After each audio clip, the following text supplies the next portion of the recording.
အနန္တ၅ပါးကိုရှစ်ခိုးပါ၏ဗျာနှစ်ကြိမ်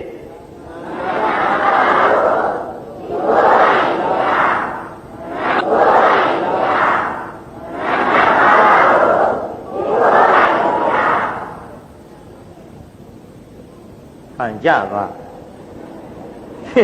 ဒီနေ့တော့ငုတ်တုတ်ကြီးတွေမတွေ့မနေ့ကတော့ပါဇက်ကရှစ်ခိုးပါ၏ဘုရားဆိုလူကငုတ်တုတ်ကြီးထိုင်နေပရိသတ်ကြီးဒီလိုရှစ်ခိုးရမှာတညရဲလားညတိုင်းမေ့နေလို့တော်ပါမလားမေ့နေရင်ပရိသတ်ကြီးနှလုံးထဲပဲနဲ့ပြောမယ်ဟုတ်ဗျာမလေးတော့မနေ့ကလေးတင်ဟောခဲ့တာဒီနေ့မေ့ပြစ်တယ်ဘယ်နဲ့လုံးမလို့ပရိသတ်ကြီးမေ့နေတဲ့လူတွေနှလုံးထဲပဲနဲ့ပြောမယ်သွားပြီနောက်ကမဖြေတဲ့လူတွေလည်းသွားပြီပါဇက်ပါရသားနဲ့မဖြေဘူးမိမဆိုရင်ပရိသတ်ကြီးမနှက်ဖြင်ကစပြီးခမည်းတော်ပြည်မြို့အိမ်တိုင်းစာရေးကြစလုံးကြီးကြီးနဲ့ဝင်းတရားတို့တိုက်နံရန်တို့အိမ်ထရန်တို့ရေအိုးစင်တို့ခပန်းတို့ရေးထားကြစာနှလုံးသွားပြီမြို့ထဲဝင်လာတဲ့အိမ်ထဲဝင်လာတဲ့ဧည့်သည်တောင်ခြေတောက်ရော့ဟာဒီကသွားပြီတပါးတို့ဟာတော့ကြနောက်တဲ့အိမ်ပြောင်းဟာဒီကလည်းသွားပြီတပါးတို့ဟာပြည်မြို့တစ်မြို့လုံးသွားပြီနဲ့ဘာတို့ဟာမေးတော့မယ်အဲ့ဒီကြရင်သွားပြီရဲ့အကြောင်းမေးရင်ခမည်းတော်ကပြောပြကြကျမ်းဤကံဆရာတော်ဟောသွားတဲ့တရားကိုဆရာတော်အမိန့်ရှိတဲ့အတိုင်းအတူကောက်မှတ်ထားတာကြောက်ပြန်သွားတဲ့နောက်ခမည်းတော်ပြည်မြို့မှာအဲ့ဒီစာနှလုံးကဆုံးမပါလိမ့်ဒါကြောင့်တရားနာပရိသတ်ရေသွားပြီအကြောင်းမင်းရင်ခမည်းအနန္တ၅ပါးရှိခိုးရလားမဟုတ်ဘူးကွဧည့်သည်ကိုမေးတာပြောနေတာဟုတ်ဖြစ်အဲ့တော့ဧည့်သည်ကပြောလိမ့်မယ်ခမည်းသိတဲ့အတိုင်းပဲဗျာကျုပ်လည်းပဲအလုတ်ကနေဝင်ထိနားရတယ်မရှိတော့ရှင်မခိုးဘဲနဲ့အမှတ်တမဲ့ပြောတယ်ခမည်းဒါဖြင့်ခမည်းသွားပြီဘယ်သွားမှလဲခမည်းအောက်လမ်းဘောခမည်းအောက်လမ်းဆိုတာဘာလဲအဝိစီဘောဘာဖြစ်လို့အဝိစီခေါ်တာတော့ပြည့်ညတ်နေလို့ဘာတွေပြည့်ညတ်နေတာလဲငရဲစုငရဲသားမိလျံတွေပြည့်ညတ်နေလို့မခံရပဲပြန်လာရပါမလားမလာရဘူးဘယ်သူကလေးသွားသလိုလဲတန်ချောင်းကလေးသွားသလိုဒါကြောင့်သွားပြီးရေးထားတာအဲ့ဒါအောက်လန်းခမကောင်းတဲ့အလုပ်မေ့တဲ့လူမှန်သမျှနောက်တစ်ယောက်ဝင်လာတယ်ခမအနန္တ၅ပါးရှိခိုးရလားအိုးကျွတ်တို့ကျန်ဒီကံဆရာတော်အမိန့်ရှိတဲ့အတိုင်းဝင်မလေးတဲ့ကိစ္စ၅ပြားတစ်စီမပေးရတဲ့ကိစ္စအနန္တ၅ပါးရှိခိုးပါ၏ဘုရားဆိုပြီးညတိုင်းရှိခိုးအိတ်တယ်ခမဒါပေမဲ့ခမသွားပြီဘယ်တော့ခမကမကောင်းတဲ့အလုပ်တွေမေ့ပြီးတော့ကောင်းတဲ့အလုပ်ကိုမမေ့တဲ့လူတယောက်မကောင်းတာတွေမေ့တဲ့လူတယောက်ကိုလည်းပဲခမလည်းသွားပြီခမကအထက်လန်းဆိုတာဘာလဲနိဗ္ဗာန်ခမဘာဖြစ်လို့နိဗ္ဗာန်ခေါ်တာလဲငြိမ်းလို့ဘာတွေငြိမ်းပါလိမ့်ဒုက္ခတွေငြိမ်းတယ်ခမဒုက္ခတွေကဘာဖြစ်လို့ငြိမ်းပါလိမ့်ဒုက္ခဖြစ်เสียမရှိလို့ဒုက္ခဖြစ်เสียကဘယ်သူပါလိမ့်သူခမသူဆိုတာဘယ်သူလဲသမှုရိယတရားကိုကောက်တော့လောဘမြန်မာလိုပြန်တော့လိုချင်တယ်ဘာတွေလိုချင်တာလဲအကုန်လုံးအဲ့ဒီအကုန်လုံးလိုချင်တဲ့လောဘရှိရင်နိဗ္ဗာန်ရောက်မလားမရောက်ဘူးအကုန်လုံးလိုချင်တဲ့လောဘကိုဖြတ်ရင်နိဗ္ဗာန်မရောက်ဘူးလားရောက်တယ်အဲ့ဒါလို့အထက်လန်းကြပြန်တော့လေနိဗ္ဗာန်ရောက်သည့်ထိအောင်ညွန်ပြတဲ့ကျမ်းဤကံဆရာတော်ဟောတဲ့တရားမိတ်မှဆိုလို့ရေးထားတဲ့စာနှလုံးခမသွားပြီခမတို့ကိုယ်တိုင်ကြုံဟောတဲ့တရားကိုနောက်ရက်တည်းမှာဧည့်သည်လာပြောပြမေးသူရှိဟောပြကလေးသူငယ်တွေရံဖြစ်တာကစနစ်မေနစ်နှမဆဲနေဟဲ့ကောင်လေးအဲ့လိုဆဲတာ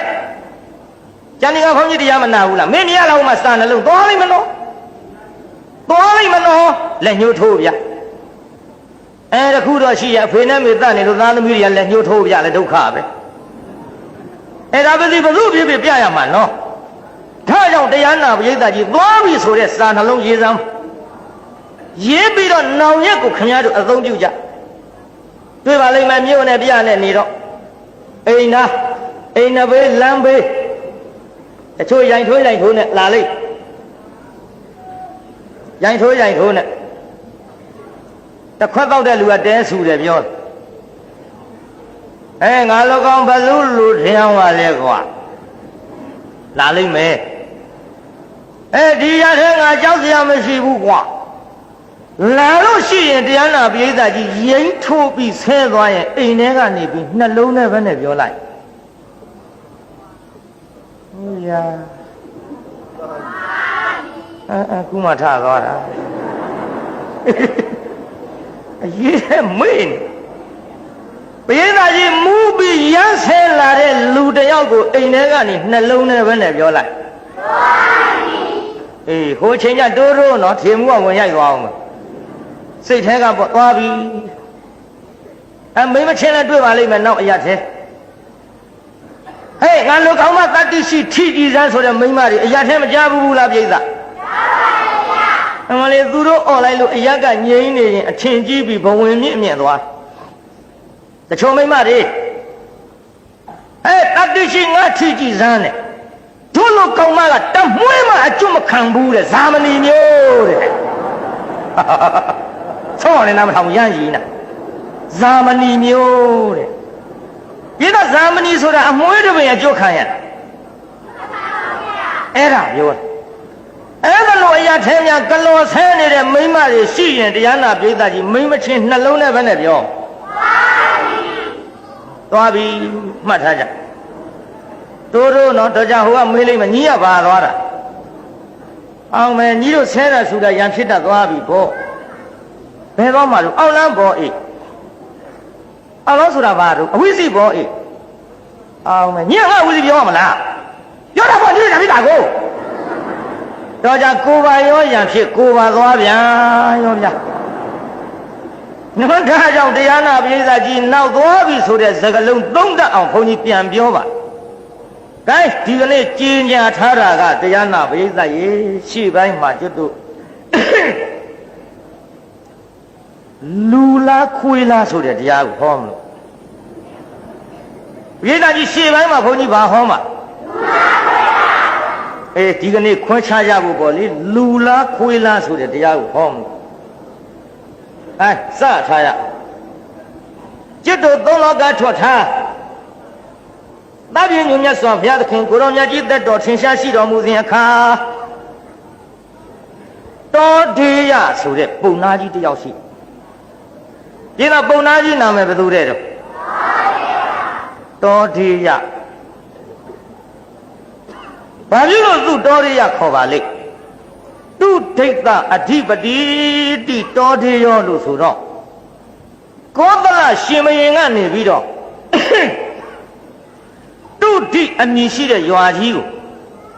အပိုင်စားပေးခြင်းခံရလို့တော်သေးရလို့ဒီလိုခေါ်တယ်အဲ့ဒီပုံနာကြီးဒီသူ့သားလေးတယောက်ရှိတယ်သူ့ဘတဲ့ဘေးကကြီးသူ့သားလေးကဘယ်သူပါလိမ့်သူ့ဘတဲ့ဟဲ့ဒီပုံနာကြီးကတရားနာပြေးတာမိစ္ဆာအယူရှိဘုရားတရားသံဃာယရဏသုံးပါးမကြည်ညိုဘုရားကိုယ်တော်မြတ်နဲ့သံဃာတော်တွေကိုတပါးသောပုံနာတွေလှူတဲ့အချိန်ခါမှာလည်းပဲသူကလိုက်ဖြည့်စည်းပုံနာအပေါင်းတို့မလှူကြနဲ့လှူတယ်ဆိုတာပုံညာဝိကုံတာရှိတာပဲပုံနာအပေါင်းတို့အတော်ဆိုးသူဗျာပုံညာဝိကုံတာရှိတယ်လိုက်ဖြည့်စည်းကိုပစ္စည်းကုံတာပဲတဲ့လှူတယ်ဆိုတာအကျိုးတရားတွေသူဘာမှထဲမတွက်ဘူးဟောဒီမျက်စင်းမြင်းကလေးကိုဥပမာကြည့်ကြမျက်စင်းတန်မိုးရှိတယ်ဆိုပေမဲ့လို့ဒီမျက်စင်းပလင်းလေးတစ်ဆက်ချင်းဒီတိုင်းမထားပဲနဲ့နေ့စဉ်ထုတ်ခတ်ရင်ကြာတော့လေဘလောက်တန်မိုးရှိမျက်စင်းပလင်းကုန်တာပါပဲမဲမိစ္ဆာဒိဋ္ဌိရဲ့ဥပမာတွေလည်းတဲတော့မခေဘူးနော်ဒီမျက်စင်းမလင်းလေးတစ်ဆက်ချင်းခတ်ရင်ကြာတော့ကုန်တာပဲတဲ့အဲ့ဒီလိုပဲတဲ့လှူတယ်ဆိုတဲ့နေရာမှာကိုပစ္စည်းကိုသိမ့်စီမထားပဲနဲ့လှူရင်ကိုပစ္စည်းကုန်တာပဲပုံနာပေါင်းတို့မလှူကြနဲ့ သူကိုယ်တိုင်မှလှူယုံနေမကဘူးတရားနာပြည်သားသူများလှူတာလိုက်ဖြစ်စီအဲ့ဒါလို့ဖြစ်စီခဲ့တဲ့ပုံနာဘုရားကိုယ်တော်မြတ်ကန့်လန့်တိုက်ခဲ့တဲ့ပုံနာကိုင်းတူတူပြောကြပါစို့ကြားနေရောပုံနာယောဂတစ်ခုနဲ့အနိစ္စရောက်ပြီးတော့ပုံနာသေးဗလားတလောက်နှမျောတဲ့တထေကြာကြာမထားပါနဲ့ခါတုတ်တုတ်သေးတာပေါ့ပုံနာတထေပြောတာကဒီမျိုးကမဟုတ်ပါဘူးသေတော့ပစ္စည်းတွေဆွဲလန်းပြီးတရားနာပြိဿကြီးအဲ့ဒီအိမ်မှာပဲသူ့သားရဲ့အိမ်မှာကျွတ်တော့ခွေးကြီးသွားဖြစ်ပြိဿပုံနာကြီးပါသွားဖြစ်ခွေးကြီးသွားဖြစ်ခွေးနဲ့ကြီးပေါ့ပြိဿဘယ်လိုခွေးကြီးတော့စားတဲ့အနက်ပါသလားတော့သတိမထားမိဘူးကျုပ်ကဓာတ်လောက်နှမျောတဲ့တထေးသေးမှတော့ခွေးအဖြူမဖြစ်တော့ဘူးလို့အဲနဲ့လိုက်ပါတော့ခွေးနဲ့ကြီးခွေးဖြစ်တော့လဲတရားနာပရိသတ်ကြီးဖယားကိုယ်တော်မြတ်ဆောင်းကန်ကြွအလားခွေးကြီးကလည်းတရားနာပရိသတ်ကြီးအတော်လိမ္မာရေးချရှိတော့ပေါ့သူ့သားအိမ်ခွေးဖြစ်ရတော့သူ့သားလည်းသူ့ဘကလည်းတရားနာပရိသတ်ကော်စောနဲ့သိကော်စောနဲ့သိတဲ့တိုက်ပကံများနဲ့ထဲ့ကျွေးတယ်ခွေးကြီးကိုအဖေမှန်းသိလို့တော့မဟုတ်ပါဘူးဘာပြုလို့တော့နီးစပ်ရတန်ရောစဉ်ခင်ညခမရတို့လောကစကားရှိပါတယ်ပရိသတ်ကြီးသူများအိမ်ကခွေးနဲ့ကိုယ့်အိမ်ကခွေးနဲ့ကြိုက်တာဘယ်ခွေးနိုင်မှကြိုက်အေးနီးစပ်တဲ့တန်ရောစဉ်ဟဲ့အဖေမှန်းသိလို့မဟုတ်ပါဘူးဒီလိုကော်စောနဲ့သိတိုက်ပကံများနဲ့ကျွေးထားတဲ့ခွေးကြီးဒီသူ့သားကလေးမရှိတဲ့ဒီကနေ့မြတ်စွာဘုရားကြွအလားခွေးဘဝရောက်တော့လေတရားနာပြိဿကြီးတောရိယကြီးကမြတ်စွာဘုရားရန်ထောင်တော့တအားပြေးထွက်လာပြီးတော့သပိတ်ပိုက်ပြီးရက်နေတဲ့မြတ်စွာဘုရားကိုယ်တော်မြတ်ကိုတအားထိုးဟောင်းတော့လေဘုရားကိုယ်တော်မြတ်ကဟဲ့တောရိယမင်းကိုမင်းလူမှတ်နေသလားတဲ့ဘုရားကမင်းလူဘဝရင်ရန်ထောင်ယုံမကခွေးဘဝလည်းငါဘုရားကိုရန်ထောင်တုံးပါလားသူပါတောရိယမင်းတော်ရရမင်းကိုမင်းလူမှတ်နေသလားကြည်စားဟဲ့ကိုပြန်ပြီးတော့နှုတ်သီးကြီးကလည်းခြုံလို့ပါလားကွယ်နေရွက်ကြီးနှစ်ခုကအထက်ထောင်းလို့အမီးကလည်းတတောင်လောက်အရှိကြီးခြေထောက်ကလည်း၄ချောင်းသူများလို့မိုးအုပ်ခေါင်းမပြုတ်နိုင်ပဲနဲ့မိုးကြောပေးပြီးလောကဖီလာကန့်လန့်သွားတဲ့တရိစ္ဆာန်ဖြစ်နေပြီကွယ်ဟဲ့တော်ရရမင်းကိုမင်းပြန်ကြည်စမ်းမင်းလူလားခွေးလားမေးတယ်ဘုရားပိဋကကြီးဘုရားကိုယ်တော်မြတ်ကတောရိယကြီးကိုဘယ်လိုမေးလိုက်တာလူလားခွေးလားတဲ့မေးအဲ့ဒါလို့တောရိယနဲ့ခေါ်ပြီးလူလားခွေးလားမေးလိုက်တော့တရားနာပိဋကခွေးကြီးအမီးကုတ်သွားခွေးကြီးမဲ့သွားပါဇက်ပါရင်မဲ့မှာပဲလို့မှန်းပြောရတာပေါ့ခွေးဆိုတော့မဲ့ပြုံကြည့်ကောင်းမှာမဟုတ်ပါဘူးခွေးကြီးစိတ်မကောင်းဖြစ်သွား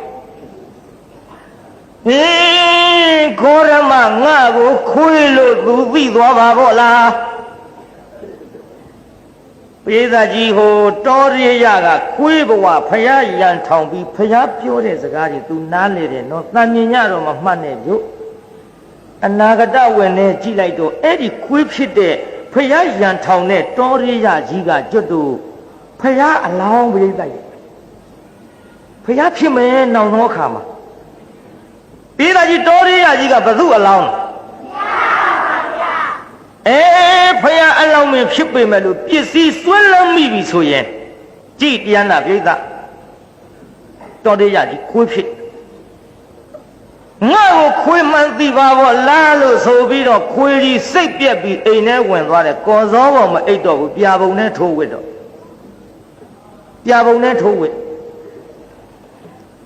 တိုက်ပကံများနဲ့ကျွေးတော့လည်းမစားဘူးတရားနာပိဋကကြီးထမေဥသွား၌ ဘုရားကိုယ်တော်မြတ်လည်းအဲ့ဒီနေ့ကဆွမ်းမခံဖြစ်ပါဘူးခွေးကြီးနဲ့စကားပြောရတာနဲ့အချိန်ကုန်ဒီလိုခွေးကြီးအမူအရာတွေပြောင်းနေကြသူ့သားလေးသူ့ပါပြန်လာပြီးခရီးသွားရကဟဲ့ကျေးဇူးများခွေးကြီးကော်စောဘအိမ်နေကြဘယ်သွားသလဲဟဲ့တထေလေးတဲ့ခွေးကြီးပြာပုံထဲမှာဝတ်နေပါတယ်ဟင်ဘယ်တော့မှပြာပုံထဲဝတ်ဘူးလို့တော့နင်တို့ရိုက်ပြီးထင်တယ်မရိုက်ပါဘူးတထေလေးဟဲ့လာခဲ့ဆိုပြီးခွေးကြီးခေါ်ပြီးတိုက်ပကံများနဲ့ကြွေးမစားဘူးဗျထမရေအိုးသွား၌အာမင်းတို့မရိုက်ဘူးဆိုပြီးခွေးတင်အမှုအရာပြောင်းတယ်တာမင်းတို့ငါမရှိတော့ရိုက်ထားပြီမရိုက်ပါဘူးတထေလေးဟဲ့မရိုက်ရင်ခွေးပဲလည်းကြောင့်အမှုအရာပြောင်းနေတာတို့ဒီလိုပါတထေလေးရဲ့တဲ့တထေးလေးမရှိကြိုက်ဂေါရမမြတ်စွာဘုရားကြွလာတယ်ဂေါရမမြတ်စွာဘုရားကြွလာတော့ခွေးကြီးကထွက်ဟောင်းတယ်တထေးလေးရဲ့ဒီလိုခွေးကြီးကထွက်ဟောင်းတော့ဂေါရမမြတ်စွာဘုရားကတော်ရရနဲ့ခေါ်ပြောသွားတယ်ဒါရင်မဟုတ်ကျွန်ုပ်တို့ကြားလိုက်တာကဟဲ့တော်ရရမင်းကိုမင်းပြန်ကြည်စမ်းမင်းလူလားခွေးလားဒီလိုမေးသွားတယ်အဲ့ဒီချိန်ကစပြီးခွေးကြီးပြာပုံဝိထမရေအိုးနှိုက်တော့တာပါပဲတထေးလေးဒီလိုလဲပြောလိုက်ရောဟေးဟေးဂေါရမဆိုတဲ့ဘုရားကဖျားဆိုတဲ့ဂုံဟိနဲ့ငါအဖေခွေးဖြစ်တယ်လို့ပြောသွားတာပေါ့ကွာဒီလိုပဲပြောသွားပါတယ်တထေးလေးရိုင်းလိုက်ရကြည်စမ်းပါဖျားဆိုတဲ့ဂုံဟိကြီးနဲ့မို့ငါကိုခွေးသားလို့ဆက်ရမှာမကောင်းလို့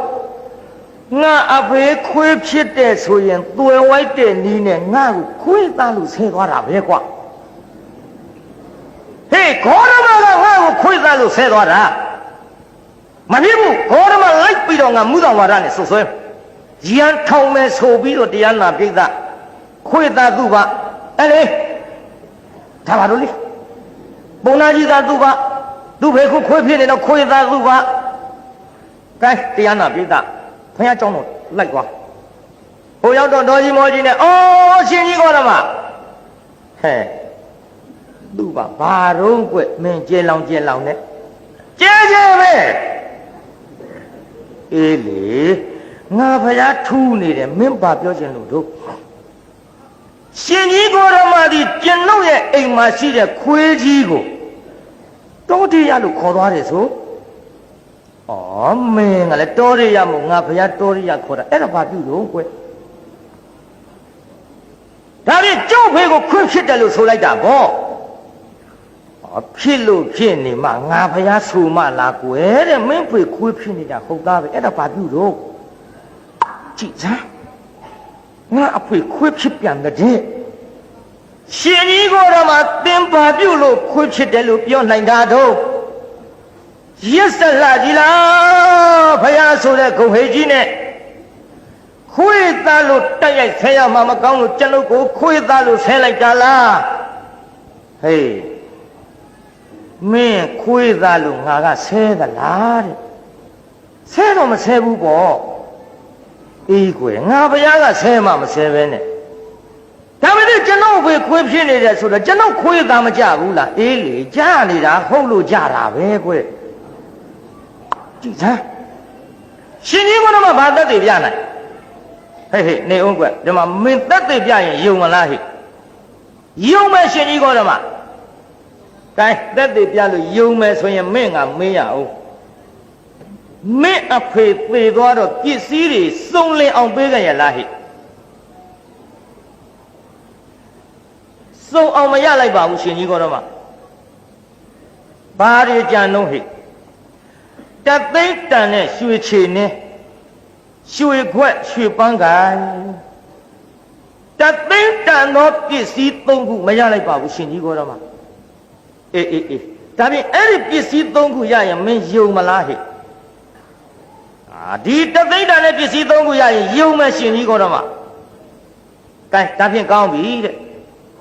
မင်းအိမ်ပြန်တော့အိမ်ပြန်ပြီဘာလို့ရအဲ့လေငါပြောမယ်ဗောကွ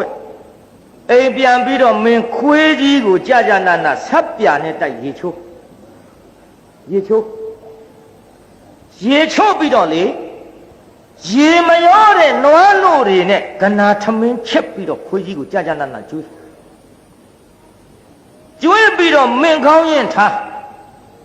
ကော်စောပေါ်မှာလေနရွက်နှစ်ခုကြားကနေပြီးအမီးစုံထိအောင်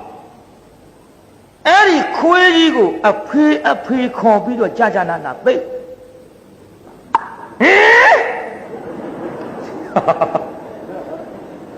ခွေးအဖေခေါ်ရမယ်ဆိုတော့ပိုးနာသွားရှင်ကြီးကောဓမ္မနှိမ့်လာကြည်လားဖယားဆိုတဲ့ဂုံတူးကြီးနဲ့သူ့ထောက်ပဲသားအပေါ်မှာတနာတဲ့မဟာကရုဏာကြီးရှိတယ်ဆိုအေးလေရှိလို့ပြောနေတာပဲကွဒါမဟာကရုဏာရှင်ကြီးမို့ခွေးအဖေခေါ်ခိုင်းတာလားဩခက်လိုက်တာကွယ်မင်းတသိန်းတန်နဲ့ပစ္စည်းသုံးခုရရင်ယုံမယ်ဆိုလို့မင်းအဖေခွေးဖြစ်တာငါဖယားသက်သေပြမလို့လေဒါကတော့သူ့ဘာတဲ့မင်းတသိန်းတန်နဲ့ပစ္စည်းသုံးခုမလိုချင်ရင်လည်းမခေါ်နဲ့ပေါ့သူ့ဘာစဉ်းစားကန်းဝင်ပြီပြုတ်အဖေခေါ်သိရင်တသိန်းတန်နဲ့ပစ္စည်းသုံးခုရမှာလေခက်လိုက်တာဒါပေမဲ့လို့လေခွေးအဖေခေါ်တာကပ်ပါတာတော့မဟုတ်ပါခေါ်ခြင်းစိတ်လေးတော့ပေါက်လာအဖေခေါ်သိလို့မရမှာငါမုဒဝါဒနဲ့ဂေါရမကိုဆွဆွဲခွေးအဖေခေါ်ခြင်းစိတ်ပေါက်သွားပြီပြုတ်3သိန်းတန်ရမှာကိုပိဋကတစ်ခု3သိန်းဆိုတော့နည်းနည်းတော့မေးရအောင်မယ်ပြည်မြို့ကဒကာဒကမတွေတသိန်းတန်နဲ့ပစ္စည်း3ခုကိုရမယ်ဆိုရင်ခွေးအဖေခေါ်မလားဆိုရင်မေးရင်မေးပါဦးရမေးပါဦးဒီစကားနဲ့ကိုယ့်ဘက်မလှည့်ပဲနေမယ်စကားမှမဟုတ်ဘူးအရှင်ဘုရားကိုဘုရားလှုပ်ချင်လှုပ်မဲ့လူတွေခင်ဗျာတို့ကလည်းမလှုပ်ပါနဲ့ကျုပ်လည်းမေးပါဘူးနော်တင်မုန်းချေလိုက်ကြတယ်ဒါပေမဲ့လို့ကျုပ်တစ်ခုတော့ပြောချင်တယ်ပြိဿငွေမတ်တဲ့လူတွေတရားနာပြိဿကြီးအဲ့ဒီတော်ရရခွေးကြီးသာအဖေခေါ်ခိုင်းလိုက်ကြတော့တသိန်းတန်တဲ့ပစ္စည်း3ခုရမှာကိုမှန်ရလားပြိဿကြီးကြည်လေတရားနာပြိဿမင်းမခေါ်ခြင်းနေပေါ့ဆိုတော့ကဲရှိပါစေတော့ရှင်ကြီးခေါ်တော့မှခိုင်းတဲ့အတိုင်းလို့မရမှမုဒဝါဒနဲ့ဆွဆွဲမယ်ဆိုပြီးတရားနာပြိဿအိမ်ပြန်သွားခွေးကြီးဆပ်ပြန်နဲ့တိုက်ရေချိုးခွေးကြီးကလည်းသူ့ဘာမျက်နှာကြီးမော့ကြည့်ရောပေါ့ဒီနေ့ထူးနေတာကိုဆပ်ပြန်နဲ့ရေချိုးပြီးတော့ခွေးဆိုတော့ဘုံဝင်အမြင်သားနောက်ရေချိုးပြီးတော့တရားနာပြိဿကြာနာရေမရောတဲ့နွားနို့တွေနဲ့နို့ကနာထမင်းချက်ကျွေးပြီးတော့ခွေးကြီးကြာနာကော်စောပေါ်သိနရွတ်ဆုံကနေပြီးတော့အမီးစုံထိအောင်ခွေးကြီးကိုအဖေခေါ်သိလိုက်တော့လေခွေးကြီးပြုံးလာဒီတော့ခွေးကြီးဘာဖြစ်လာဟေးပြုံးမိမယ်ခွေးဆိုတော့ကြည်ကောင်းပါဒီကွာပြုံးလေအဆွဲထွက်လေဆိုတော့ကြောက်စရာကြီးနေမှာပေါ့ဒါကြောင့်တချို့အယုဆိုးတဲ့လူတွေပြုံးတော့မင်းသိပ်ပြုံးတယ်တဲ့မင်းကတော့ပြုံးတာပဲတဲ့ငါကြိုက်လိုက်မယ်ကြီးထင်နေတာဒါကြောင့်ပြောကြတာပေါ့ခွေးကြီးပြုံးလာပြုံးရင်နဲ့တရားနာပြီးတော့ခွေးကြီးမျက်ရည်ကျပြီးတော့ခွေးကြီးပြုံးပြီးပါဖြစ်အေးကွာအခုရိုက်နေတဲ့ပြုံးမျက်ရည်ဆိုတဲ့ဇာတ်ကားတွေဒါမျိုးနဲ့တူပါမှန်းကြည့်ရတာကိုကွပြုံးလို့မျက်ရည်ကျတော့ပြုံးမျက်ရည်ပေါ့ကြည့်တရားနာပြည်သားခွေးကြီးပြုံးပြီးမျက်ရည်ကျပြုံးတာကဘာဖြစ်လို့ပြုံးတာတုံးဆိုတော့သူ့ဘငါခွေးဖြစ်ပေမဲ့လို့ငါသားကလေးငါ့ကိုအဖေမှန်းသိရှာသေးတကိုဝမ်းသာလို့ပြုံးမျက်ရည်ကျတာကတော့ အဖေမှန်းသိမှာတော့တသိန်းတန်တဲ့ပစ္စည်းတွေငါမပေးလို့မတော်ဘူးဒီပစ္စည်းတွေငါမပေးခြင်းပင်နဲ့ပေးရတော့မှာပါလားလို့ဟောနှမျောလို့မျက်ရည်ကြခွေးဘဝတောင်နှမျောတော့နှမျောလို့မျက်ရည်ကြတယ်ပြိဿနောက်တော့မပေးမဖြစ်ပါဘူးဆိုပြီးတော့သူ့ဘာရဲ့ပစိုးစားလေးပါဇက်နဲ့ကြိုက်ဆွဲခေါ်သွားသူ့ဘာလိုက်သွားလေကအောက်ရောက်တော့တရားနာပြိဿသူတသိန်းတန်တဲ့ပစ္စည်းသုံးခုထားတဲ့နေရာကိုခွေးကလက်ကလေးနဲ့ရက်ပြတယ်သူ့ဘာတူးကြည့်လိုက်တဲ့အချိန်ခါမှာတသိန်းတန်တဲ့ပစ္စည်းသုံးခုရဟာအေးအိုးအားသိကွာအေးဂေါရမတဲသိရတဲ့ဂေါရမဓာတ်အောင်ဖျားဆိုပြီးတော့ကိုးကွယ်ကြတာပါလားနော်သူများကိုးကွယ်တာကြာလှပြီခုမှသိတတ်တဲ့ဖျားတဲ့ကြည်စားတသိန်းတန်တဲ့ပစ္စည်းသုံးခုသူငါအိမ်နဲ့လည်းတစ်ခါမှမကြွဘူးပါဘူးငါအဖေလည်းမသေးခင်တုန်းကလေဖျားကန့်လန့်တိုက်နေတဲ့ပုဂ္ဂိုလ်ဆိုတော့အဖေနဲ့ဖျားနဲ့လည်းမယဉ်နီးပါဘူးငါလက်ထက်ကြလည်းတစ်ခါမှမကြွဘူးပါဘူးမကြွဘူးမရောက်ဘူးပဲနဲ့ဒီပစ္စည်းတွေဒီနေရာရှိတဲ့ဆိုတာလည်း तू မသိပါဘူးမသိပဲနဲ့လေတကူတော်နဲ့ခွေးကြီးမင်းယူပြလိုက်လို့လည်းခိုင်းတယ်မဟုတ်ပါဘူးခွေးကိုဒီလိုတော့ခိုင်းမယ်မဟုတ်ပါဘူးဒါပေမဲ့လို့ तू ပြောတဲ့အတိုင်းငါကခွေးအဖေခေါ်လို့ခွေးကြီးပြတာကတော့ဟုတ်ပြီငါအဖေဘဝကဖြစ်သွားတဲ့ခွေးကြီးပါလားဒါပေမဲ့လို့လေခွေးအဖေခေါ်ရတာကလေပဲရှက်စရာကြီးတန်လောက်ထီအောင်တည်တတ်တဲ့ဖရာတသိန်းတန်တဲ့ပစ္စည်းသုံးခုငါရအောင်ပြပေးပါသဖြင့်ကျေးဇူးကြီးတယ်ဆိုပြီးတော့ဖရာထံအပြေးသွားလို့အော်လောကမှာအတုမရှိသိတော်မူသောမြတ်စွာဘုရားပြီးတော့တသိန်းတန်တဲ့ပစ္စည်းသုံးခုရပါဗျာပြီးတော့ဖေခွေးဖြစ်သွားတာဟုတ်ပါဗျာယုံကြည်ပါပြီဗျာခေါ်ရမှာပြောတဲ့စကားမှန်ကန်ပါပြီဗျာနဲ့ဖယားကြီးညိုသွားလိုက်တာပြိဿရေကြီးညိုယုံနဲ့မကဘူးနောက်မြတ်စွာဘုရားကိုတော်မြတ်ထံချင်းကပ်ပြီးတော့ပြဿနာ14ချက်ကိုမေးလျောက်ပါတယ်ဗျာ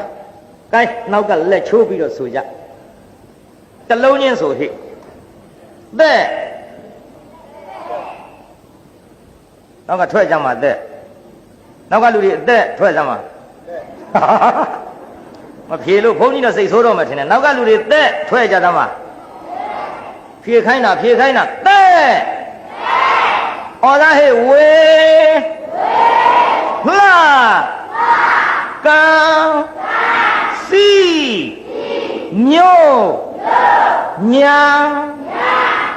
ဘယ်နှလုံးနောက်ကလူတွေမှတ်စမ်းမှသက်ဝေလှကံစီမျိုးညာပြန်ပြောဦးမယ်သက်ဝေလှကံစီမျိုးညာသက်ဝေလှကံစီမျိုးညာကိုင်းဆိုစမ်းမအကုန်လုံး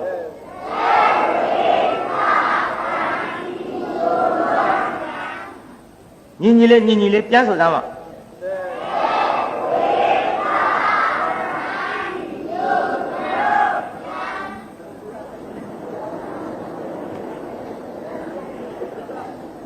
မှတ်မိဗလားသက်ဝေလှကံစီမျိုးညာအဲ့ဒါကိုမေးသက်ဆိုတာဘာပြောတာအိုးရှင်ကြီးကိုဓမ္မလူသားဖြစ်နေကြတဲ့တတ္တဝါတွေမှာဒီမြေပေါ်နေဒီရေကိုတောက်ဒီထမင်းကိုစားပခုံးတစ်ဖက်ကြခေါင်းပေါက်တဲ့လူချင်းအတူတူဖြစ်ပါလျက်ကနေတချို့ကြတော့အသက်တိုးနေကြပါတယ်ရှင်ကြီးကိုတပါတချို့ကြတော့လည်းအသက်ရှည်နေကြပါတယ်ရှင်ကြီးကိုတပါလူတွေအတူတူဖြစ်ပါလျက်ကနေတချို့ဘာပြုလို့အသက်တိုးတာလဲတချို့ဘာပြုလို့အသက်ရှည်တာလဲသက်ဆိုတာအသက်အတိုးရှည်မေးတာပါဘုရားဆိုတာဒီလိုဖြေကြဘေးသားကြီးသက်ဆိုတဲ့စကားလုံးလေးအဓိပ္ပာယ်ကဘာပါလိမ့်အတိုးအရှည်အသက်ထဲပြီ ဘယ်ဟာတွေမှမသိပဲဖြစ်နေဦးမယ်အသက်အတူအရှိမေးတာပါဗျာသက်ဆိုတာဘာတော့ဟဲ့မြတ်စွာဘုရားကကံတစ်ချက်နဲ့ဖြတ်ဟောသူပါအသက်တူတာအကုသိုလ်ကံကွယ်အသက်ရှိတာကုသိုလ်ကံနောက်ဘဝကပါဏာတိပါဒသိက္ခာပုဒ်တွေလွန်ကျူးခဲ့တဲ့ပုဂ္ဂိုလ်ကြတော့အသက်တူတာပေါ့နောက်ဘဝကပါဏာတိပါဒသိက္ခာပုဒ်တွေကိုရှောင်ကျင်ခဲ့တဲ့ပုဂ္ဂိုလ်ကြတော့အသက်ရှိတယ်ဘေးသားကြီးအသက်တူတာကုသိုလ်ကံလားအကုသိုလ်ကံအသက်ရှိတာရောဟဲ့အကျယ်ဝင်ဟောမယ်ဆိုရင်နောက်ပိုင်းဇတ်ထုတ်ဟောနိုင်ဘူးနော်နောက်ပိုင်းဇတ်ထုတ်မဟောနိုင်ဘူးတရားနာပြိဿတို့နဲ့လိုရင်းလေးခမရတို့နားလည်ရင်ပြီးရောဆိုပြီးကျုပ်ဟောသွားပါနားလည်ဖို့အရေးကြီးပါတယ်ကျန်ဒီကံတရားပွဲဟောပြီးပြည်မြို့ကယဉ်ကျေးမှုဒီဇတ်ယုံကြီးရှံထွက်တာဟာပြိဿနားလည်လို့လာတာပါနားမလည်ရင်လာပါဒါတော့နားလည်အောင်မဲဟောရကြည့်တရားနာပြိဿမေးမလို့ပရိသတ်ကြီးအသက်တူခြင်းသလားရှည်ခြင်းသလားရှည်ခြင်းပါဗျာမပြောတဲ့လူတွေအသက်တူခြင်းလို့တော့မှတ်ကြဟုတ်တယ်ကြောင်ခိုးနေတဲ့လူတွေအငိုက်တော့ရရမယ်ပရိသတ်ကြီးမေးရအောင်မယ်ခမည်းတော်အသက်တူခြင်းသလားရှည်ခြင်းသလားရှည်ခြင်းပါဗျာဘယ်သူနေရဲ့သေးအသက်ရှည်ခြင်းလို့ရှိရင်တရားနာပရိသတ်ကြီးကုသိုလ်ပြုရမှာလားအကုသိုလ်ပြုရမှာလားကုသိုလ်ပြုရမယ်ဆိုရင်တရားနာပရိသတ်ကြီးလှူရမှာလားမလှူပဲထိုင်နေရမှာလားဒါဖြင့်လှူကြအတော်အကွက်ဝင်တဲ့တရားပေါ့ကွယ်နော်အတော်အဆင်ပြေတဲ့တရားအသက်ရှည်ခြင်းတဲ့လူတွေဆိုတော့ဒီကနေ့လှူကြတော့မယ်ဗောဘုရားကိုယ်တော်မြတ်ကဟောနေပြီအသက်တူတာအကုသိုလ်ကံအသက်ရှိတာကုသိုလ်ကံကံတက်ပြီးတော့ပါတော့ဟဲ့ဝေဆိုတာရှင်ကြီးတော်မှာတချို့ဝေဒနာများတယ်တချို့ဝေဒနာနည်းတယ်ဒီထမင်းဒီဟင်းအတူတူစားကြတာပါပဲပိဿကြီးတချို့ဝေဒနာနည်းပြီးတော့တချို့ဝေဒနာမများဘူးလားပိဿဘာဖြစ်လို့ရုံးနဲ့သူ့ဘာကမေးတော့ဘုရားကိုယ်တော်မြတ်ကသူ့ဘာတဲ့ဝေဒနာများတာအကုသိုလ်ကံပါကွာသူများနှိမ့်ဆက်ခဲ့တဲ့အကုသိုလ်ကံဟဲ့ရှင်မောကလန်ကြီးကြည့်ပေါ့လက်ဝဲတော်ရတကိုးရဧတရက်ရပြီမယ်လို့မြင်းမို့တောင်ခုနှစ်ပတ်ပတ်တဲ့နဂါမင်းကြီးကိုတရားနာပိဿအပေါ်ကနေ14ပတ်ပတ်မြင်းမို့တောင်နဲ့ညတရားမင်းရဲ့ဝေဇယန္တာပြတ်တတ်ကိုခြေမနဲ့ညှပ်ပြီးတွတ်တွတ်ခါအောင်လှုပ်နိုင်တဲ့တကူပြင်းထန်တဲ့ရှင်မောကလမဖြစ်တော်လဲမရစကားနားထောင်မြင့်မမြင့်မိဘနှစ်ပါးကိုတခိုးလုံးရိုက်ခဲ့တော့ဟောပရိနိဗ္ဗာန်စံကန်ဒီမှာခိုးသား900ရိုက်ခံရတယ်6ရက်တော့တရားနာပြည်သားရှောင်းနေသေးတယ်ကောင်းငင်ပြန်ပြီး9ရက်ကြတော့မရှောင်းနိုင်အဲ့ဒီကံကြီးဖိစည်းလာတော့အယိုးတွေကြေးကောင်ကိုအရိုက်ခံရဒီဝေဒနာထန်ချက်နဲ့ပဲပရိနိဗ္ဗာန်ဆံရသည်ဒါမို့တရားနာပိဿဝေဒနာဆိုတာအကုသိုလ်ကံဆိုတာမရှင်းဘူးလားပိဿကြီးဝေဒနာနဲတဲ့ဆိုတာကုသိုလ်ကံပိဿကြီးမေးရအောင်မယ်အနာရောဂဝေဒနာတွေများခြင်းသလားအနာရောဂဝေဒနာတွေနည်းခြင်းသလားမပြောတဲ့လူတွေရဟနာပေါက်ပါစေဟုတ်တယ်လူရှိအမြင်မကောင်းကုန်နေရခိုးနေကြပိဿကြီးဝေဒနာနည်းခြင်းသလားဝေဒနာများခြင်းသလားဝေဒနာနည်းခြင်းရင်ကုသိုလ်ကံပြုရမှာလားအကုသိုလ်ကံပြုရမှာလားကုသိုလ်ကံပြုရမယ်ဆိုတာလှူရမှာလားမလှူပဲထိုင်နေရမှာလားဒါဖြင့်လှူကြတော့အဆင်ပြေတဲ့တရားပေါ့တရားမနာခင်နဲ့တရားနာပိဿငွေက1900ကျော်သွားဒီကနေ့အတော်အားရပါတယ်3-4 တောင်လောက်တော့ရလိမ့်မယ်ထင်တယ်ကြည့်တရားနာပိဿရေဝေပြီးတော့ဘာတော့တရားနာပိဿကြီးလှတယ်ဟဲ့လှကျင်တဲ့လူတွေနားထောင်သားဟဲ့တချို့ပခုံးနဲ့ဖက်ကြခေါင်းပေါက်တာချင်းအတူတူဖြစ်ပေမဲ့လို့တချို့သိလှနေပါသည်ဗျာတချို့ကြတော့သိအယုံဆိုးနေပါသည်ဗျာပိဿကြီးတချို့မလှဘူးလားမလေးတချို့ကြတော့မျက်တောင်ခတ်ရမှကြောက်တော့အောင်လှပါရဲ့ဟိ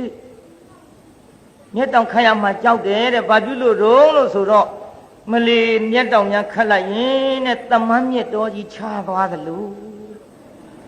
ကြွားကြတာကြွားကြအမလီကြွားတဲ့လူတွေကကြွားတော့လေယုံတဲ့လူတွေကယုံကြသည်ယုံမှုလားပြိဿယုံပါရဲ့တချို့ပဲထီအောင်ကြွားတော့အမလီတဖဝါမှတောင်မခွာနိုင်ဘူးတဲ့ခြေလန်းတလှမ်းလှမ်းတဖဝါလွတ်တဲ့ဥစ္စာဒါတဖဝါမှမခွာနိုင်ဘူးတဲ့ယုံတဲ့မိန်းမတွေကလည်းရမ်းယုံရနောက်မယုံနဲ့တဖဝါမှမခွာနိုင်ဘူးဆိုတဲ့ယောက်ျားတွေတိုင်ကတ်ကျိုးနဲ့တုတ်ရဘယ်မှာမသွားနဲ့အောက်သား तू ကတဖဝါမှမခွာနိုင်ဘူးပြောတာကိုသမင်းကျွေးချိန်သွားကျွေးလိုက်ရေတိုက်ချိန်သွားတိုက်လိုက်ကျင်ကြီးကျင်ကဆွန့်ကျင်လည်းဘယ်မှာမသွားနဲ့အဲ့ဒီနာရင်ပြစ်ထုတ်လိုက်ဒါရှိတာပဲခြေလန်းလန်းတဖဝါလွတ်တော့မှာ तू ကတဖဝါမှမခွာနိုင်ဘူးပြောတာကိုဩရမ်းရမ်းယုံညကြွားတဲ့လူတွေကြွားတော့လေယုံတဲ့မိန်းမတွေကယုံကြပါသည်တဘဝမှမခွာနိုင်ဘူးပြောတော့မိန်းမတွေကလည်းဩငါချစ်ရှာတာတဘဝမှမခွာနိုင်ဘူးတဲ့သူခင်ဗျာဟုတ်ရှာပါနော်ဆိုတော့အကုန်မျက်စိလဲကုန်ရောလဲဘူးလားပြိဿကြီးလဲတာပေါ့ပြိဿကြီးဒီထဲတချို့သိမ့်လှလို့မျက်တောင်ခမ်းရမှာကြောက်တယ်ဆိုတဲ့နေရာမိန်းမများချိန်မွန်းတာတော့ဥလှသိမ့်တို့မှပြုတ်မျက်ခုံးလေးဖြစ်တော့လက်နဲ့ကင်ပြကျွတ်တော့ဘုန်းကြီးဆိုတော့ပါဇက်ကဘာပြောလူကသိလှုပ်လို့ဖြစ်တာမဟုတ်ယုံလားဥလားသိမင်းကလေးချိန်မွန်းတဲ့နေရာနားထောင်ကြည့်မျက်ခုံးလေးက3ရက်လနဲ့တူတယ်သူကကင်ကြတာနော်မျက်လုံးလေးကသောက်ကြကျဲလို့ကိုယ်မြစ်တောင်လေးကို့ပါပြီတော့ဟဲ့အမရဲဥလားသိပြောတာပြောပါတယ်နာရံကလေးကဆင်းလို့နေပြန်တယ်ပအိုလေးကမုံမုံလေးပါပဲကွယ်နှုတ်ခမ်းတော်လေးကမူရည်ကျွဲတယ်အမရှိကြီးပေါ့ဗျာဦးလားသိလို့ချိန်မွန်းတာချိန်မွန်းတာသွားကလေးကစပယ်ဘူးတန်တန်နဲ့ခါသိလို့ရင်ဟန်ချီတယ်ဟဲ့ပေါင်းသိမှုတွေ့စမ်းနေတော့တယ်အရှိကြီးပေါ့ဗျာဦးလားသိချိန်မွန်းတယ်လို့ဆိုရင်ဒါကြောင့်တရားနာပိဋကတချို့ကြတော့မြက်တောင်မခတ်ရဲအောင်လှဟောတရားနာပိဋကတချို့ကြတော့ကြည့်မဖြစ်အောင်အယုတ်ဆိုးတဲ့ဆိုးဘူးလားပိဋကကြီးပိဋကကြီးကျုပ်တရားဝဲတဲ့ရင်ကိုသိတ်လှတဲ့လူတွေပါဘူးလားကြည့်မဖြစ်အောင်အယုတ်ဆိုးတဲ့လူကောင်ပါဘူးလားပါပြီမဲ့လို့အယုတ်ဆိုးတဲ့လူလဲကိုလှတာနဲ့သွားမကဲ့ကြည့်ကြနဲ့ဟုတ်တယ်တချို့ကကိုလှတယ်နဲ့သူများသွားကြည့်အမလီသူသွားကြီးကခေါ်တာအုတ်ရှိသီးစားဖို့ကောင်းအုတ်ရှိသီးမကလို့ဘာရှိစားကိုနဲ့ဘာဆိုင်တော့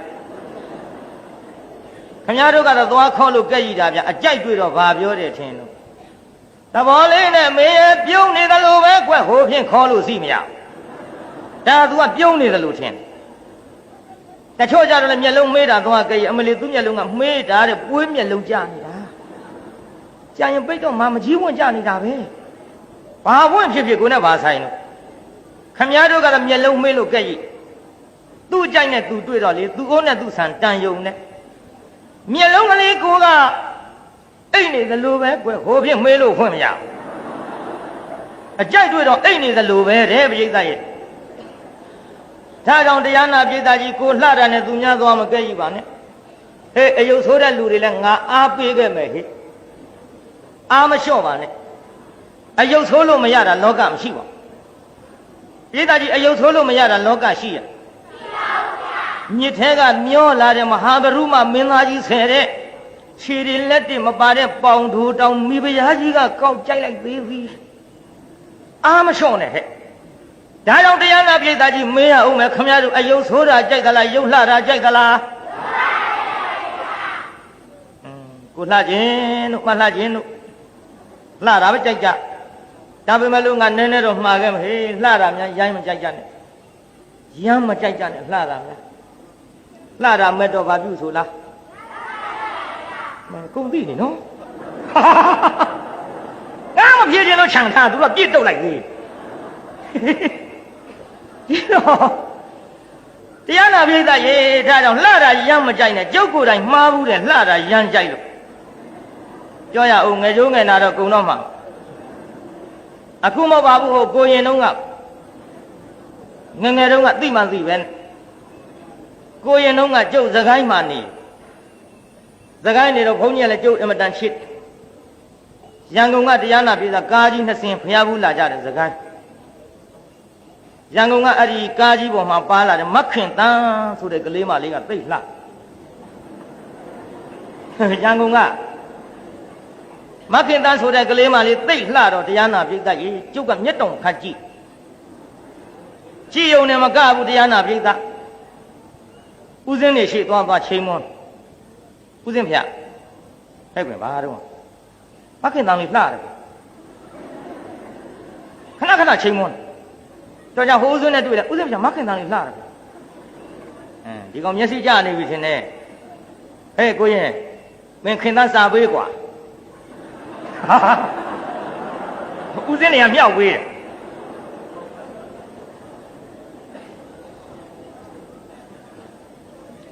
ဦးစင်းနေကမြောက်ပေးတော့တပည့်တော်မရေးတတ်ဘူးဗျဒါကမင်းမရေးတတ်တို့ရေးပေးဦးစင်းနေရေးပေးတဲ့သမီးစားစာဆိုတော့လေပါဠိတွေနဲ့ပေါ့ဗျာပခိနီတို့အဘိရူပန်းတို့ပေါ့ပခိနီဆိုတာချင်းနမအဘိရူပန်းဆိုတာအလွန်အစင်းလှပါဠိတွေနဲ့ရေးပေးကျုပ်ကလည်းတရားနာပြည်သားကိုယ်တိုင်တော့မစွမ်းပါဘူးမခင်တန်းကိုသူ့မောင်လေးပေးခိုင်းသူများနှာခေါင်းနဲ့အသက်ရှူရသူ့မောင်လေးပေးခိုင်းတော့သူ့မောင်လေးကမခင်တန်းသွားပေးမခင်တန်းကစာရီဖတ်ကြည့်တယ်ပါဠိတွေပါတော့ဘုရားရှိခိုးမှလို့သူ့ဖေသွားဗျာဗျာ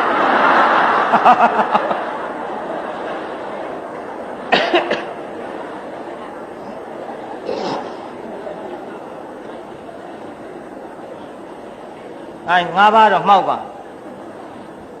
အဲ့ကောင်မလေးဒါပါတော့ဘုရားရှိခိုးလေးဖေးရဲ့ဘယ်ဘုရားရှိခိုးအောင်သမီးသားစားနေဘသူကပေးတာတော့ကိုရင်ကပေးတာ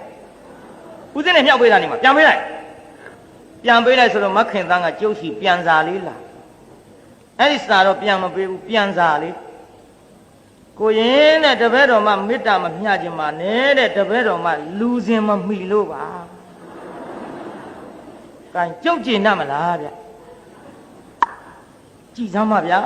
မျက်လုံးမျက်ဖာနှာရံကအစဒါလောက်လှနေတာကြီးလူစင်မပါရလူစင်မမိရအောင်ဘာတစ်ခုခုမပါလို့ပါလေ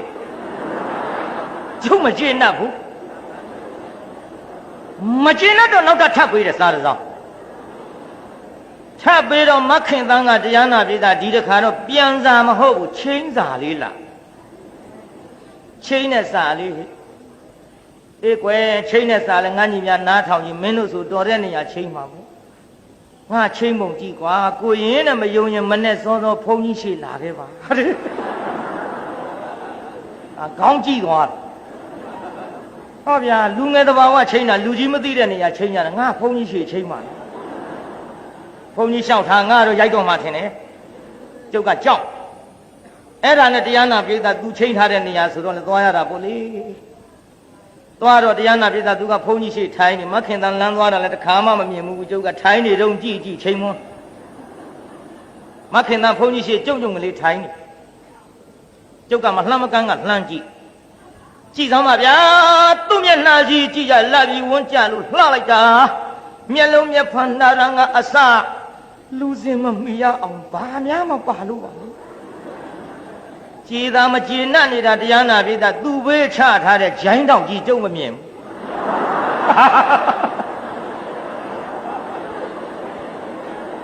းမာကုန်ပြီအဲ့ဒါမခင်တန်းကတရားနာပြည်သားကျုံမှမြင်ပါစေတော့လို့ဘုန်းကြီးတပည့်တော်မှသွားတော့မယ်ဘုရားသူဂျိုင်းတောင်နဲ့ထားပါဘယ်ပေါင်တစ်ချောင်းပါတော့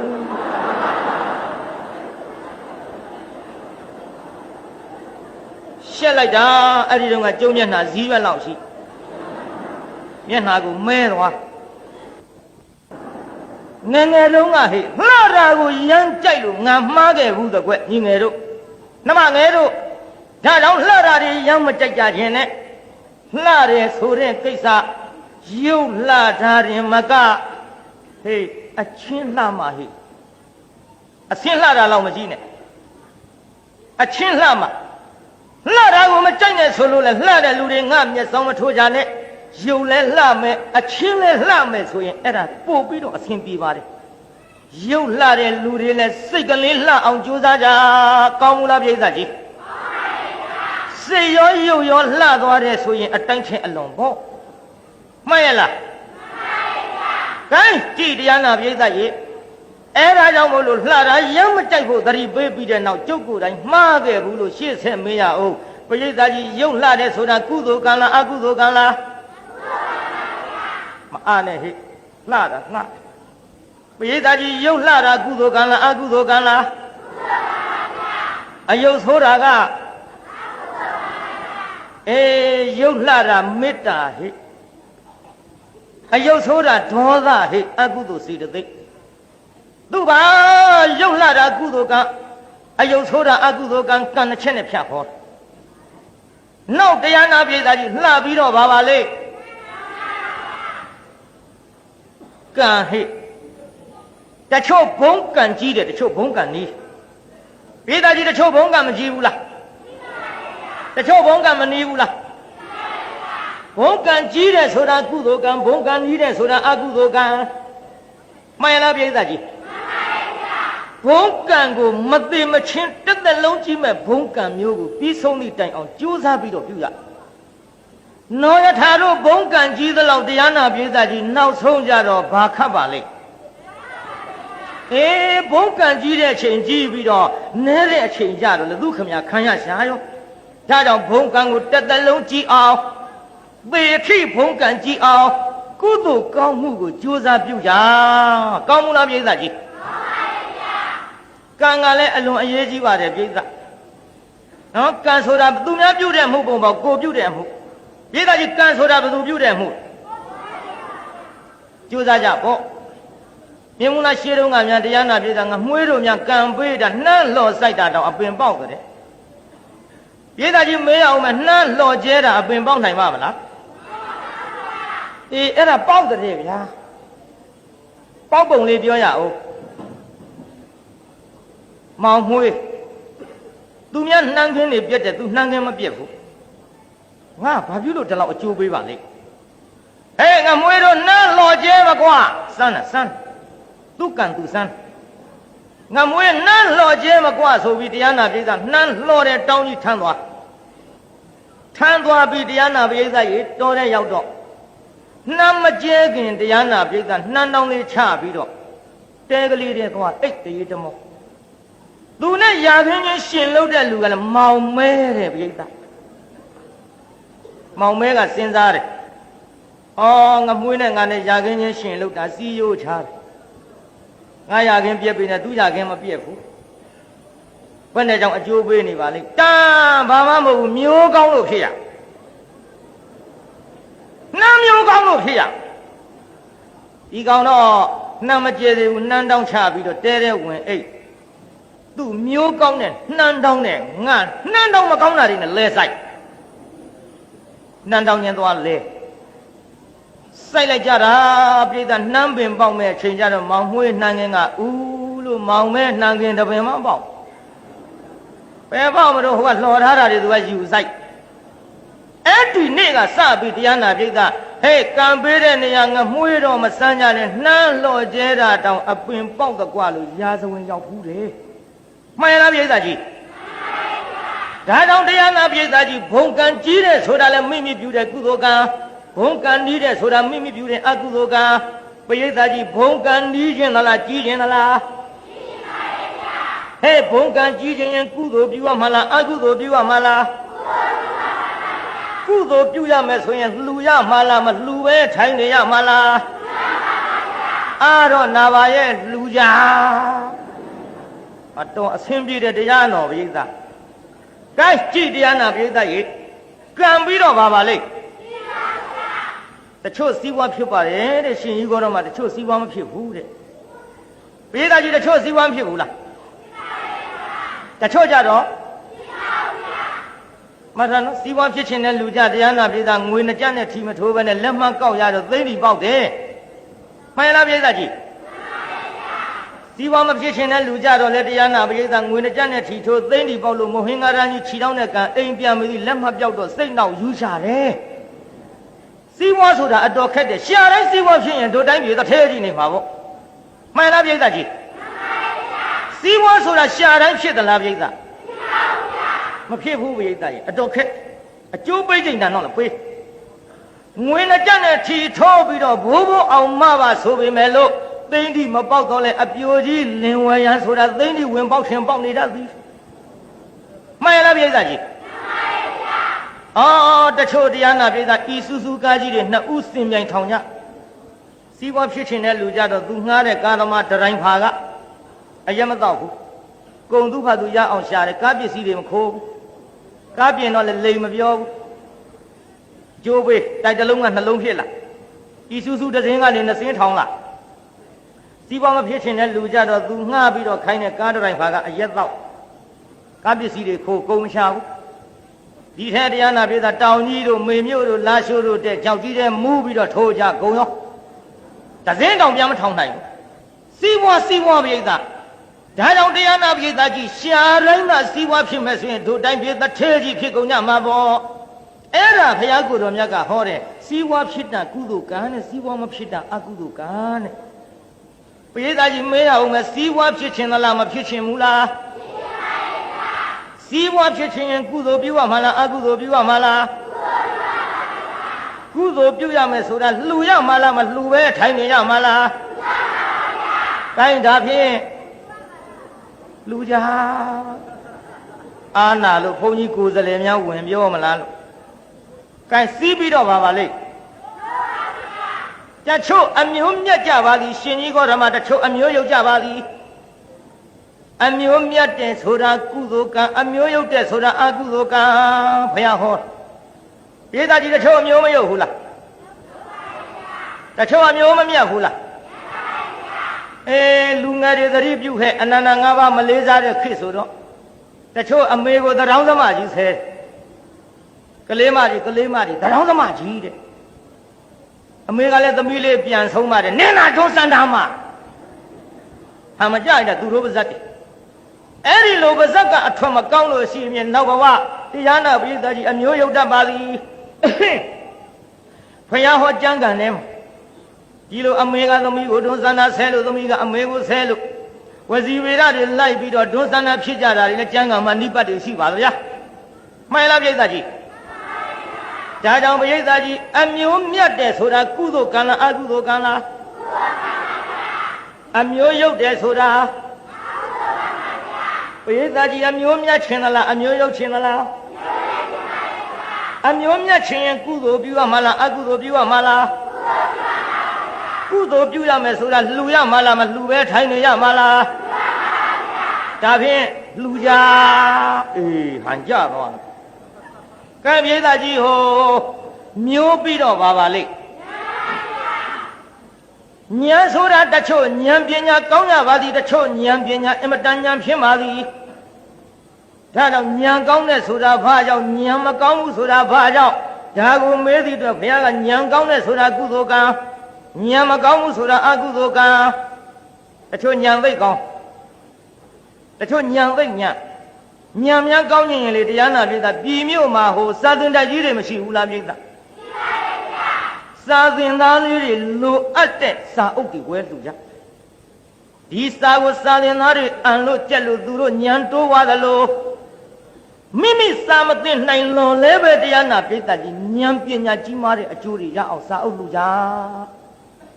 ဒါကြောင့်ဉာဏ်ကောင်းတဲ့ဆိုတာကုသိုလ်လားအကုသိုလ်လားဉာဏ်မကောင်းဘူးဆိုတာဒါပြင်ပိဋကကြီးဉာဏ်ကောင်းရင်လားမကောင်းရင်ဘူးလားဉာဏ်ကောင်းရင်လို့ရှိရင်နောက်ကလူတွေတရားနာပိဋကကြီးအတန်ကလေးတွေထွက်ကြဟုတ်သားပဲနောက်ကလူတွေကဉာဏ်မကောင်းရင်မှုနဲ့တူပါရဲ့အတန်ကိုမထွက်ဘူးဩတရားတော့စိုက်ပြီးတော့နားနေတော့လည်းပဲပြုံးမနဲ့ပါဇက်ကမေ့နေလို့နဲ့တူပါရဲ့မဖြေခြင်းလို့ဟုတ်မထင်ပါဘူးဒီလိုပြန်ဖြေမှပြီးတော့မှနောက်ကလူတွေကလည်းလှူအောင်ပါကိုဗျကဲဒီတော့တရားနာပိဋကကြီးဉာဏ်ကောင်းရင်ကုသိုလ်ပြုရမှာလားအကုသိုလ်ပြုရမှာလားဟဲ့ကုသိုလ်ပြုရမယ်ဆိုတာလှူရမှာလားမလှူပဲနေရမှာလားဒါဖြင့်အစင်းကိုပြေရောခုနှစ်ကြိမ်တိုက်တွန်းလို့မှဒီနေ့4000မပြေဘာတော့မယူတာပိဋကကြီးဘယ်နှစ်ကြိမ်တိုက်တွန်းတာခုနှစ်ကြိမ်တရားနာပိဋကကြီးကိုင်းကောင်းပြီ သက်ဝေလှကစီးမျိုးညံဆိုတဲ့ခုနှလုံးကိုလေကျွတ်တို့ကုသိုလ်အကုသိုလ်အယုတ်အမြတ်နှစ်ပါးနဲ့ဟဲ့ခွန်ကိုနှစ်နဲ့မြောက်လိုက်တော့ဘယ်လောက်တော့ဟဲ့ပြဿနာ14ချက်ငါမြန်မာလိုပြောတာဟဲ့ပါဠိတွေညွတ်နေမယ်ဆိုရင်ကလေးတွေကစနာမလဲသက်ဝေလှကစီးမျိုးညာခုနှလုံးသာမှတ်မိအိမ်ရောက်ရင်ဒီတရားကိုယ်တိုင်ပြန်ဟောတတ်ပြီဟူ၍မှာဘယ်နှလုံးတော့ဟဲ့ပြန်ပြောကြည့်စမ်းပါ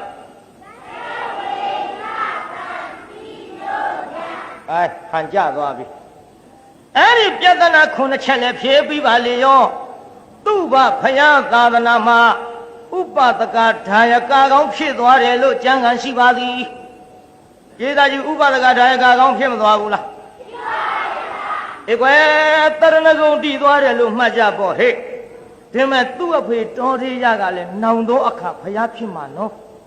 ဟာဒီသူ့ဘခေါ်တဲ့တော်ရရရဲ့သားကလည်းနောင်သောအခါဖယားဖြစ်လိမ့်မယ်အနာဂတဝင်ကျမ်းနေမှာဒီတိုင်းရှိပါတယ်ဖယားဖြစ်မဲ့ပုဂ္ဂိုလ်တွေတန်မြင်ကြမှာမဟုတ်ဘဲနဲ့ကိုက်ထားကြောင့်တရားနာပိဋကဒီပြဿနာ14ချက်ဖြေပြီးလို့သူ့ဘတရဏဂုံတည်တဲ့အချိန်ခါမှာဒီကနေ့ရှေ့ပိုင်းကလူလားခွေလားလို့ဖယားကိုယ်တော်များမေးတဲ့စကားနဲ့အမိပေးထားတဲ့တရားသည်ဏိကုံခဗရှေ့ပိုင်းမှာအပြီးတတ်ပါပြီဗျာ။ကိုက်တရားနာပိဋကလှူရမယ်မဟုတ်လားပိဋက။ဒါကြောင့်ခိတ္တခဏလေးနားမယ်။ဒါကြောင့်ဗမာရိနာမမေ့မလျော့မပေါ့မဆန်တော်တတိတရားဖြင့်တံပါဒေထဘုဒ္ဓထောင်စေရီတော်ကြီးအတွက်ရရရောနှမျောတွန့်လို့မရှိကြဘဲနဲ့ကြိုးစားပြီးတော့လှူဒန်းနိုင်ကြပါစေကုန်သတည်း